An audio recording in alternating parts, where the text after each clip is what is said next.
Hey, what's up, YouTube? It's Richie from Boston. It is the 13th. It's February. It's 2025.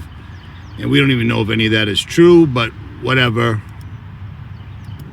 So I want to remind you of a few things, because there's a lot of what I consider really good people that are still under the impression that Donald Trump is somehow for the people. He's for you and I. He's here to fix things. I hate to break it to you, but if you want to be awake, you need to be awake. And apparently the truth is something people absolutely hate. I make one final plea, Mr. President. Millions have put their trust in you. And millions have put their trust in Donald Trump. They somehow think he's here to save the country. And yet the first thing he does is go to the inaugural prayer service with a gay female bishop. Now, if you know your Bible, you know your Bible. Everything about this particular person standing right here is 110% wrong. And I know 110% isn't right. Maybe Elon Musk will release Doge upon me and fix my percentage rates. And speaking of that, since Trump has been in office, inflation has gone up 3%. Just so you know. But he did send $500 billion instantaneously to the richest people on earth. The people with the top 1% with the most wealth on earth. As soon as Trump got into office, he broke them off $500 billion right off the rip.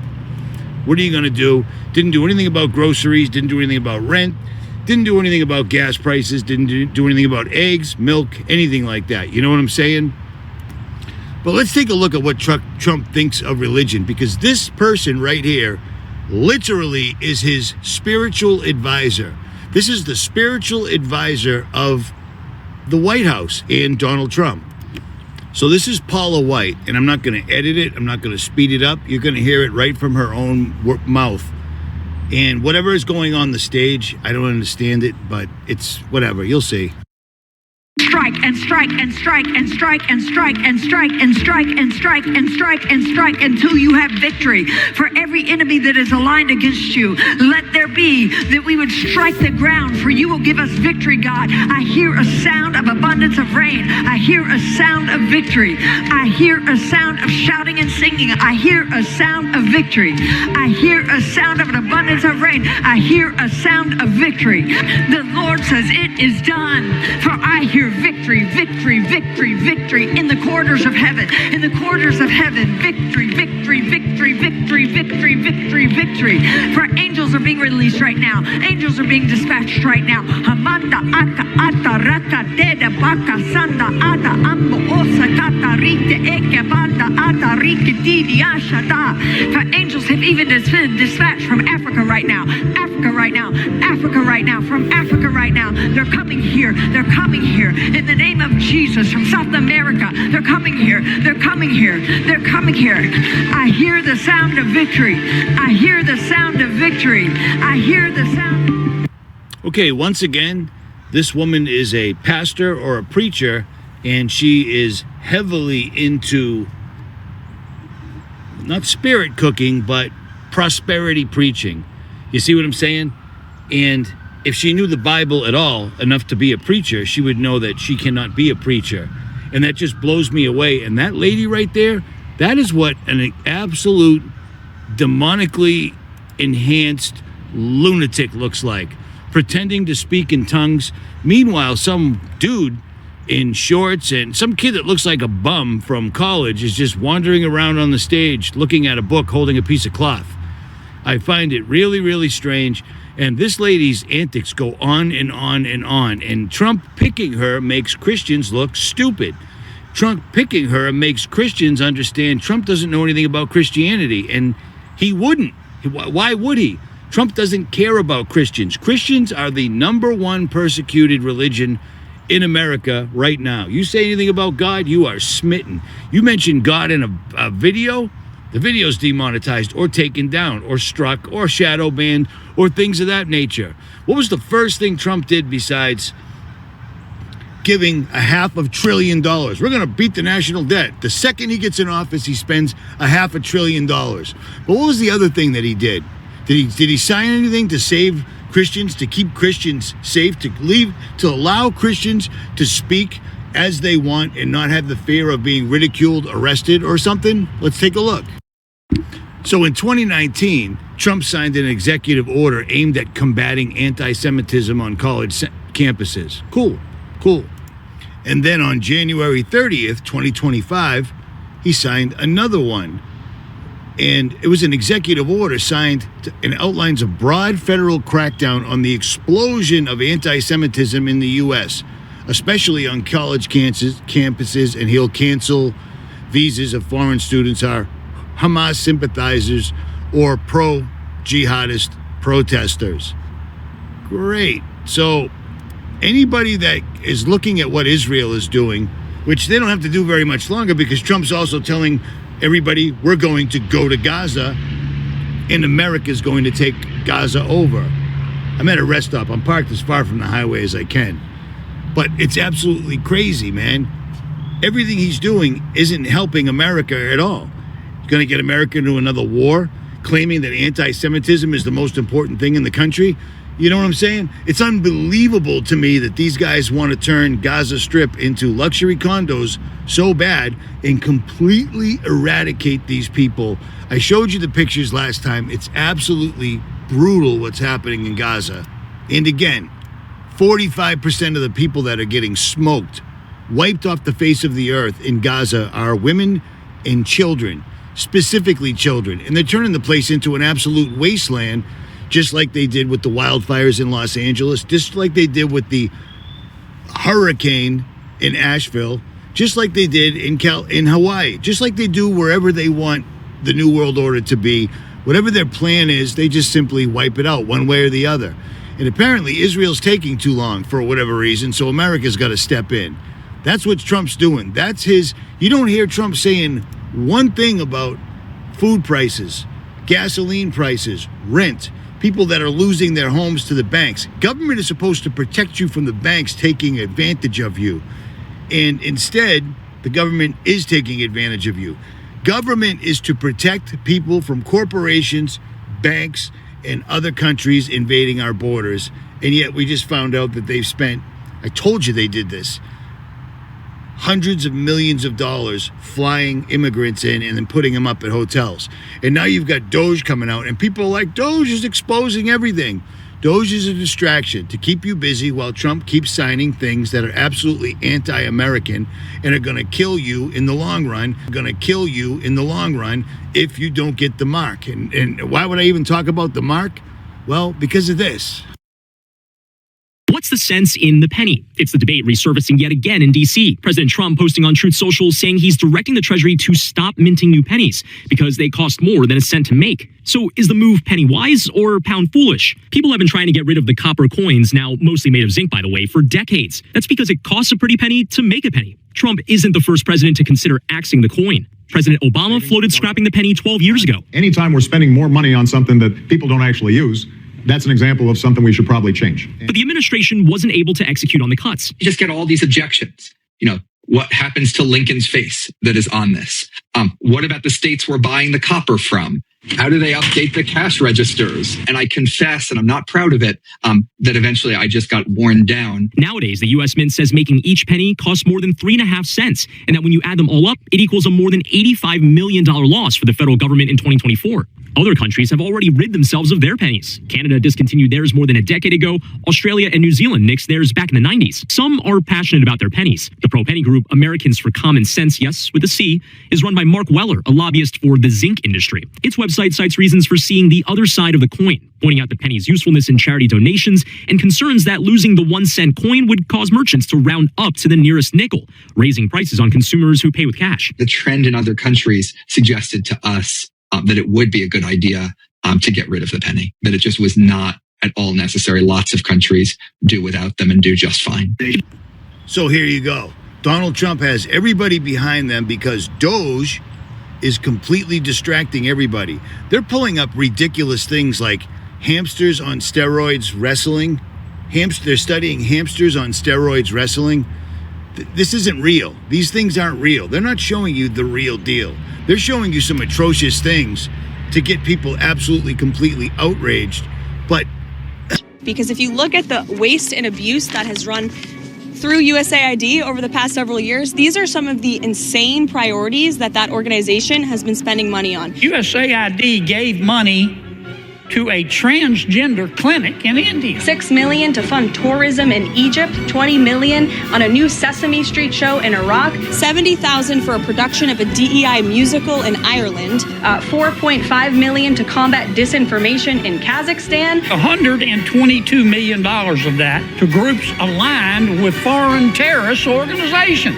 $47,000 for a transgender opera in Colombia, $2 million for sex changes in Guatemala, $32,000 for a transgender comic book in Peru. I don't know about you, but as an American taxpayer, I don't want my dollars going towards this crap. I'm going to show you this right now. Get your money out of the bank. And I'm going to show you right after this exactly why. It's worse than the digital dollar, what I'm going to show you. But get your money out of the bank. Turn your 401k or your IRA, or at least half of them, into gold and silver. And when you do this, make sure you don't just get gold ounces or gold plates or gold. Get gold quarters, gold dimes, gold nickels, smaller denominations so that you can trade. Because if you plan on remaining till the end, you know what I'm saying? You're going to have to get the mark or not. You know what I mean? These guys know exactly what they're doing, and Trump is literally doing it, and he will have the backing, unlike everybody else. Obama couldn't get away with it. Do you remember the minute that they pulled the pandemic, the first thing they tried to push through Congress?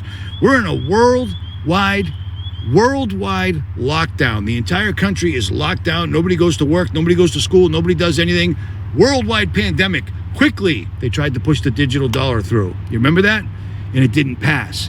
But now, with Trump's support, it will absolutely pass. And as soon as they get rid of the penny, they're going to say get rid of the nickel, because making the nickel and the dime and the quarter costs more than making the penny. Because I told you this. I've told you this for years. None of them they used to be made out of copper. Copper, nickel, silver, and gold. Now they're made out of zinc, and zinc. That's it. They're worthless. They took everything of value out of this country, and right now, you're going to see exactly why. You know what I'm saying? Get your money out of the bank. I can't stress this enough. And when you do get your money out of the bank, and when you tell them what you want, get smaller denominations. Mix it up. So that way there, if you meet somebody, you don't have to just beg them or rob them. You can deal with them. And instead of trying to buy something that doesn't cost an entire ounce of gold, you can give them 1/10 of an ounce of gold. That's what I carry. That's what you should carry. That's what everybody that's done this, basically, for the most part, has carried. But listen to this. This is utterly insane. But here it is in black and white. This was in Reason a little over a week ago. The government says money isn't property, so it can take yours. Yay! In a jaw-dropping argument, the Department of Justice claims seizing $50,000 from a small business doesn't violate property rights because money isn't property. And I'm just going to read this article. It says, as a lawyer who sues the government, you get used to the different kinds of arguments that government lawyers use to justify abuses of individual rights, sweeping claims of government power, bad faith, procedural obstacles, and more. This was a new one. The DOJ argued that confiscating $50,000 from a small business did not infringe on the business's right to private property because money is not property. Quote, money is not necessarily property for constitutional purposes, the government's brief declared. This is a legal brief, okay? Putting the very idea of property in square quotes. Reading at my desk, I practically fell out of my chair. The DOJ gave 3 rationales for the argument, all packed into a doorstopper of a footnote, and listen to the first 2. Number 1, the government creates money, so you can't own it. Because the government created it, you cannot own it. That's the first argument. What can money be used for? What is money anyway? Not yours, bro. According to the Justice Department's lawyers, money is not necessarily property for constitutional purposes. And because the government creates money, you can't own it. That's this is the first argument they're making. Number 2, the government can tax your money, so you don't own it. So the power to tax you means you don't own it. Also, the government can tax your money, so you don't own it. And number 3, the Constitution allows government to spend money for the general welfare. I don't even understand how the third one comes into this at all. The fact that recently hit the headlines, recently in 2025, means that's what they're getting ready to do. That's exactly what they're getting ready to do. They're going to go to the digital dollar, and they'll do whatever they'll blow up, they'll hack, they'll empty everybody's bank accounts and blame it on Russia or right-wingist or anti-gay people or anti-Semitic people. Whatever they have to do, they will do. We have seen that. And who knows, any day now, any minute, they could pass a law or an executive order that doesn't allow you to take your 401k or your IRA out of the bank and do anything with it. Don't put it past them, because look what they're doing now. I drove to LA to meet somebody, and I couldn't meet him because they burned the entire thing down. I was there one night. When I got there at night, LA was there. When I woke up the next day, it was gone. They can do this. I've been warning you about this for years. Boeing showed us on their own YouTube channel back in 2016, directed energy weapons after they denied them all. You know what I'm saying? They're setting everybody up right now so that you understand that the government can just come take your money. It was in the paper. You didn't know that? They make it so it's not your property. That's completely and utterly false. Again, get your money out of the bank as fast as you can, because an event will be coming and everyone will stand behind it, and suddenly we'll be on the social credit system. And if you are what you think you are, you will not sign up for this. You will not go down with this. And actually, your credit rating wouldn't work anyways. You're going to have to endure to the end using gold, silver, and whatever you've managed to save on your own. Things that you've canned, things that you've saved, things that you've stocked up. But if you have absolutely no ability to trade, you're done. You're left with robbery or murder. You see what I'm saying? Plata or plomo, as Pablo Escobar used to say. I don't have a sponsor for anything. I have a big YouTube channel for jailbreak, and I don't take sponsors. The only reason I use these guys is because they're Christian, and everybody that bitches about it, oh, gold, silver, they've never actually signed up. Everyone that signed up, they've sent me videos. They've sent me emails saying, worked out really well. And a couple of times I've delivered it for them because I'm good like that. I'm not talking massive, $1 million setups, but I've delivered a couple and it was pretty cool. Stand by. Whose money specifically was the government saying wasn't property? That of Chuck Sane, the owner of CS Lawn and Landscaping, a small landscaping business outside of Annapolis, which has been in operation for 40 years. Sane became a client of the Institute for Justice, which is a public interest law firm, when the federal government sought to impose over $50,000 in liability on his business through a trial, quote unquote, derisive air quotes, trial, held deep inside the bowels, I think he meant to write bowels, of a federal administrative agency. At said trial, both the prosecutor and the judge were employed by the same federal agency. So that's not really a trial, just by the way. That's not a fair and impartial trial if both the prosecutor and judge are employed by the same federal agency. That's called a snow job. Members of the jury are dismissed. So the Institute for Justice sued on Sane's behalf, arguing that before the government can impose that kind of liability, it has to provide a real trial before a real judge and jury. Okay, the Department of Justice argued that the guy, the small business owner that the government stole $50,000 from, has no right to a real judge or jury because the government was only trying to take his money, not his property. You see where they're going? They're setting a precedent right now. They're setting a precedent so that when they take your money or take your bank account, they can say, well, it's not your property. It's not your property. It's not your property.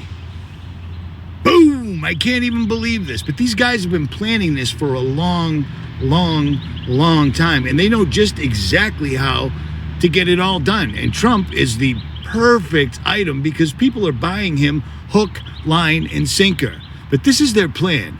I would like to thank each and every one of you for your hard work and dedication to our cause. In reviewing this year's progress, let me say that we have been highly effective in conditioning the people's minds to accept our solution to the world's problems. The energy crisis here in the United States was exceptionally successful worldwide, and we expect similar success with our upcoming food shortage. Our labor leaders have made great progress by causing confusion and work stoppages in all areas of the world. Financially, the dollar is being devalued even faster than we could have hoped. Politically, the public has lost total confidence in any form of government. The threat of universal war is a daily possibility. As you know, we ourselves do not need to hold any visible office of leadership. As a matter of fact, it's better that we do not. If we control the finances, news media, food, transportation, energy, we control everything. It is important that you, as world leaders, keep our program before your countrymen. With our World Bank and computer program operational, we now have the capacity to control the financial affairs of every human being on Earth by giving each person his own computer number. Anytime his number is used, we would know his financial situation at once. He could not buy or sell anything without his computer number. It will simplify their lifestyles tremendously. The end result will be a one-world monetary and government system that we alone will control. Yes. What about the people who forget their number or their cards are lost or stolen? We've made provisions for that. By using this laser imprinter, we can painlessly and permanently affix the person's number to the back of his hand or his forehead if he so desires. The numbers would be easily read by this new ultraviolet scanning equipment. For the purposes of demonstration, I've had such a number imprinted on myself. Once this number is imprinted, it cannot be lost nor can it be changed. Now, are there any questions? What about the individuals who refuse to have this number implantation? We expect some minor resistance, especially from highly motivated religious groups. But eventually, hunger will cause even the most zealous to conform to our program. Gentlemen, I believe that within a year, 2 at the most, our one-world government will be a reality. If we continue on our present course, it is my opinion that we could present the devil himself as a world leader, and the people would accept him. So, this was a movie called Early Warning that was put out in 1981. And it's a strange movie because we're living it right now. We could present the devil himself. We could present the devil himself, and people would accept it. It's unbelievable to me. It's just unbelievable how people are accepting Donald Trump and every single solitary action. I mean, this dude started the second he got in, the minute he didn't put his hand on the Bible, the minute he didn't swear in putting his hand on the Bible, he got into action. $500 billion right out to the richest guys on earth. The richest guys on earth. Anti-Semitic laws. We're taking over Canada. We're taking over Greenland. We're taking over the Panama Canal. And we're taking over Gaza. Do you see what's going on here? This is going to get absolutely insane, and it's going to happen in the twinkling of an eye. Do you see what I'm saying? At any rate, that's all I got. I got to try to upload this. It's getting dark. I'm going to go start reading this book all over again. Confusion in Christianity. It's beat, but it's a good book, and it's good to have a big book around, and it's now available on Amazon again. The links will be below. At any rate, Richie from Boston, this is real. This is happening. I just presented you with all the facts, and this is exactly what's happening. There's no other, I mean, you can either believe in God or you can believe in Donald Trump. I'll stick with God. I'm out.